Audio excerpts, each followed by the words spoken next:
Hey guys, welcome back to the shop for part 2 of this Bowie knife build, my first Bowie knife in Texas. Part 1, we forged the 348 layer Damascus or pattern welded billet. That was fun. So now we've got a rough forged blade, and it's time to turn this into a cool looking knife. So as you saw a second ago, there's a big divot in the blade. I accidentally pressed a piece of, I think it was forge lining and flux or some goop out of the forge. I accidentally pressed that into the blade. I saw it right as I was working the control knob on the forging press, and I didn't have the reflexes to stop fast enough, so that has to get ground out. Unfortunately, I wasn't planning on grinding that deep on the blade, but that can't stay in, so just use the angle grinder to knock that heavy forge scale off. That works really well. Just kind of pops it right off, and then you don't have to dole up your grinding belt to get that scale off of there. So you'll notice the blade is pretty roughly forged, and it's not refined nearly as much as you can forge a blade. And that's actually by design, because when you're forging a blade from Damascus steel, your primary concern is preserving whatever pattern you've put into it or are working on in the blade. And in this case, we put the pattern into the blade about a third or halfway through the forging process, the ladder pattern, as you saw in the first video. And therefore, in this case, we were able to forge the blade most of the way to its final dimensions. In cases such as like tile welded mosaic Damascus, you literally just make a bar of Damascus steel with the pattern you're creating in it, and then do a stock removal knife making process on it, because any forging you do is going to distort and ruin your pattern. So I'm just grinding out the final profile of the blade here, and I didn't use a pattern or any serious drawing on the blade. You saw some scribbles on there that were kind of pathetic, but on one-off projects I have an idea of what I want in my mind, and I just like to kind of sculpt it on the grinder. And I find that works pretty well for me most of the time, so that's just what I did here. Working on getting those surface imperfections out all the way, the divots and little pock marks from the forging process, and then of course the surface inclusions that you typically get with the ladder pattern process. So it's pretty flat right now, nice and clean. I was able to get that large divot out. And of course, when you're doing something like that, you got to make sure that you grind a little bit past that, due to the deeper layer of decarburization, because you don't want any of that in your final product when you go to etch your blade.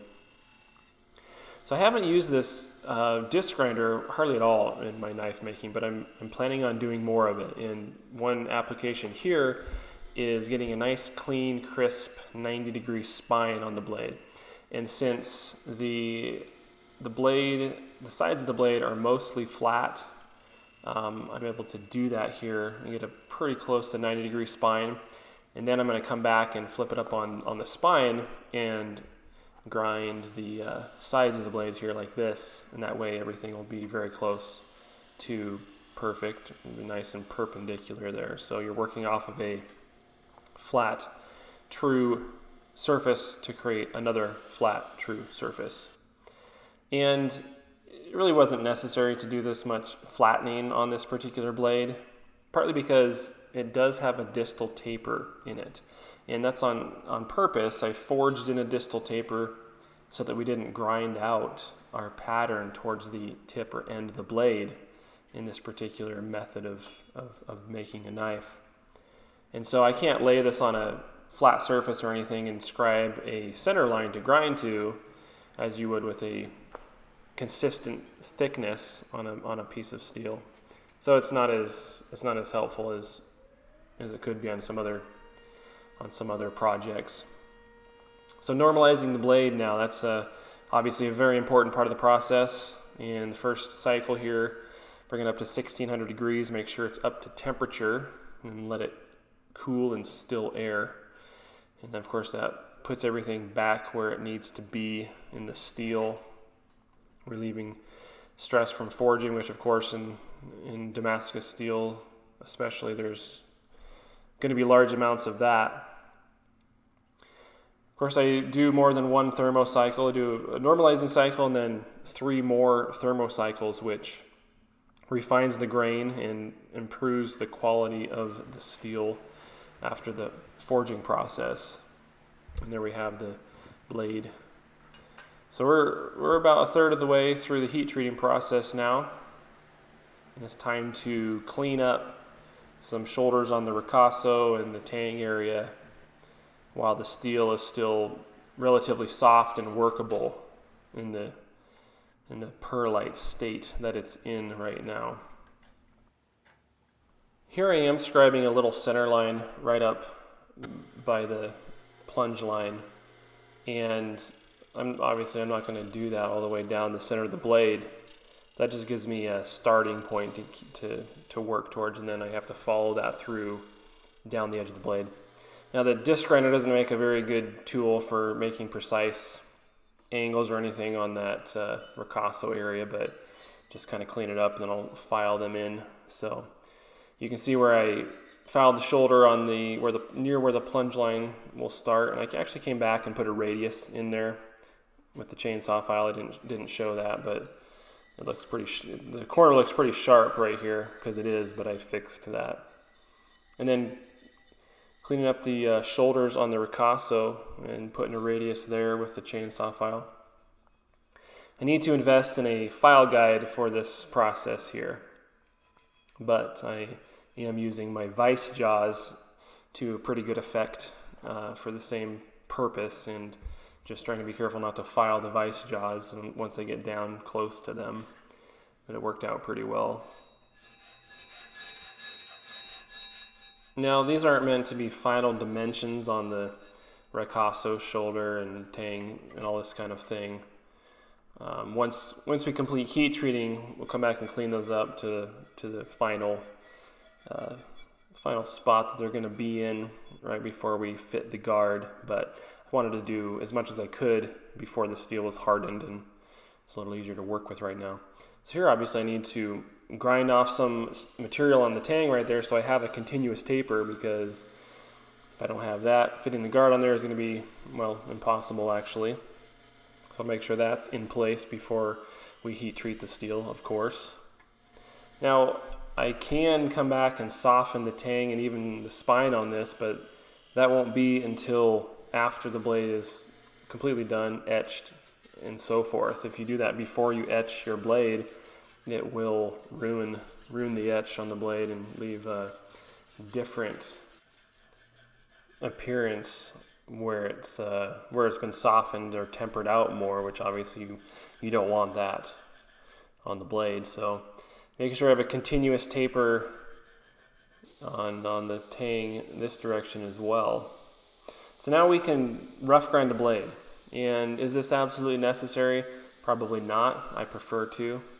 I like to have less material between the finished edge to be and the quenchant, if that makes sense. So I'm going to grind it down to about 70 thousandths, and I'm not going to bevel the blade all the way up.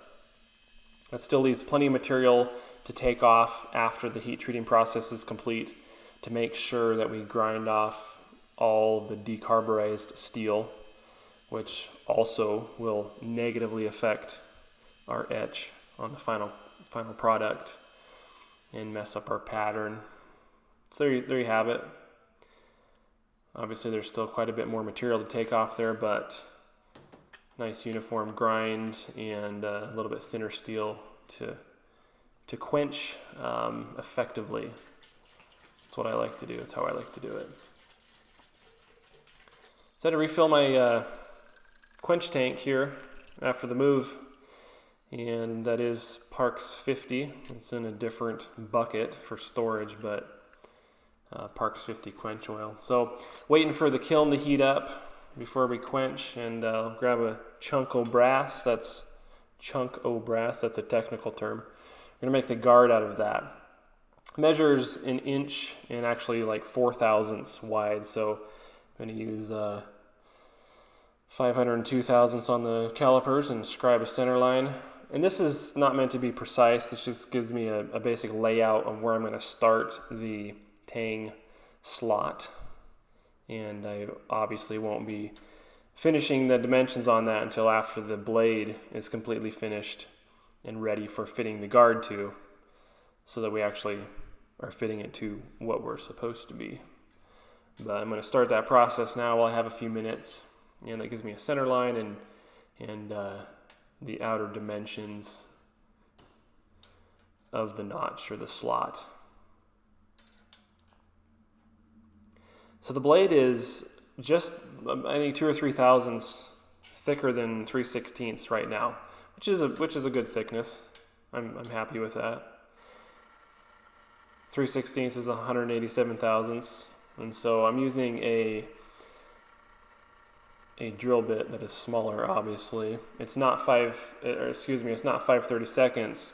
It is a little bit bigger than 5/32, and I don't remember the letter or number that it is, but it's still significantly thinner than 187 thousandths. Got to be careful you don't drill right up next to the full width of your slot. You need to be able to file that in carefully as you fit the guard. So these are all smaller dimensions than the finished slot is going to be.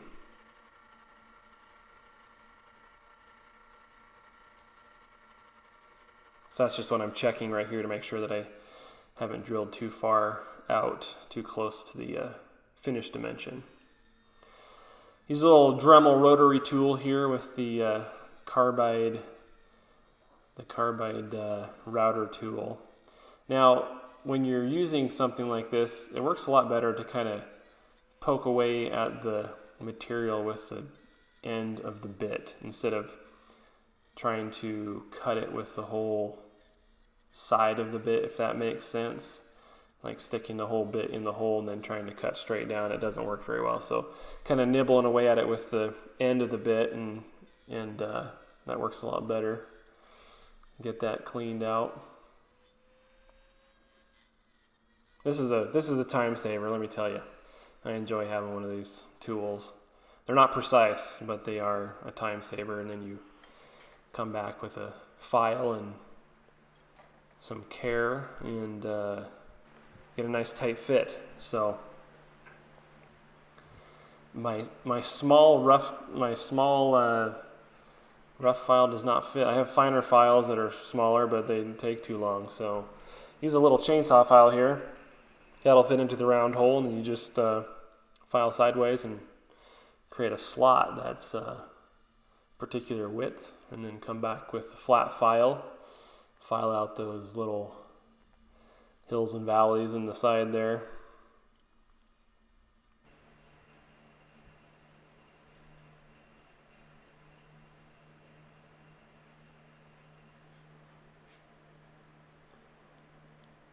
So I've scribed a couple of lines, if you can see those, on either side of the slot. That's about 175 thousandths, so still rough dimensions that are too small, but that just gave me something straight to file to, and it starts to fit on the tang.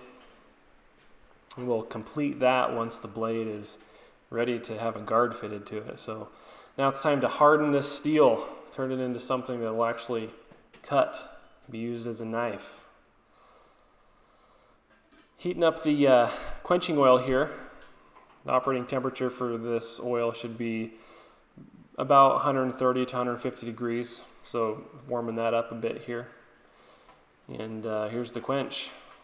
Get that in the quench as quickly as possible and immediately agitate it. Get that vapor jacket broken. That's necessary for a proper quench.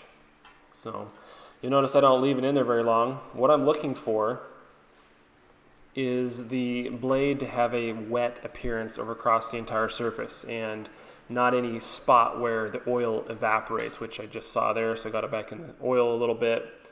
And once you have, it can smoke a little bit, that's fine, but you want to make sure that it's got a sheen, a wet, surface from that oil across the whole blade. If it starts to evaporate, there's still too much residual heat. So that's the indicator that I I go for. Why don't I leave it in the quench until it cools down to the oil temperature? Well, because doing that introduces a lot of unnecessary stress to the blade.